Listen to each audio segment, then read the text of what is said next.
ibyagezweho ni byinshi kandi biri kugira nk'uko bivuze kubigaragarizwa haba mu biganiro ndetse no mu buhamya bw'abo imishinga bagiye gukorana nabo kugira ngo umushinga ugere ku ntego zawo habayeho ubufatanye ntagereranywa namwe bafatanyabikorwa.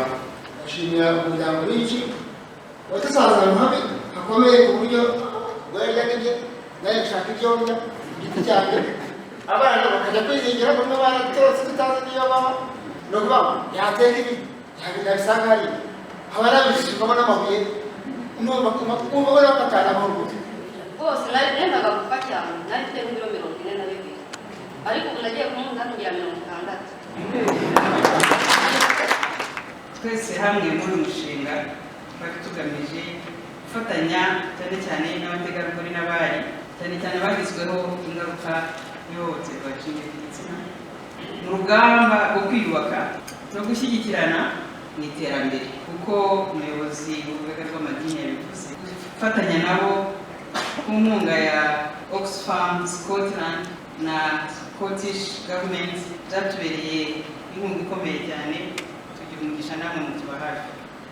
Aba bantu bose turi kumwe hano bagize uruhare rufatika cyane mu kurwanya ndetse na n'uyu munsi baracyatanga umusanzu mu kurwanya ihohoterwa rishingiye ku gitsina.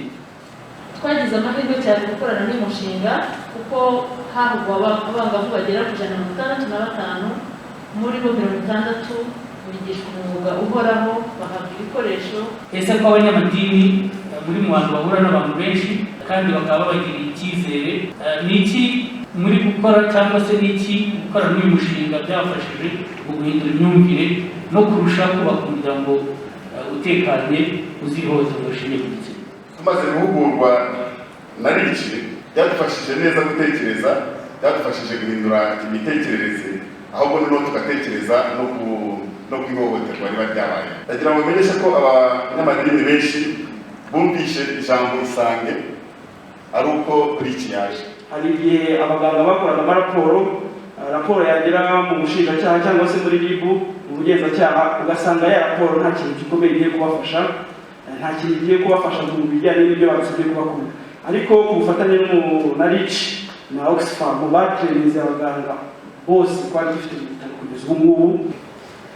Ihohoterwa rirahari, challenge ihari, hari imbogamizi yo kuba abantu batafatanya ngo buri muntu wese ku ruhembe ahagazeho muri mu kazi akora kuba yagaragaza ko ihohoterwa nawe arwanya.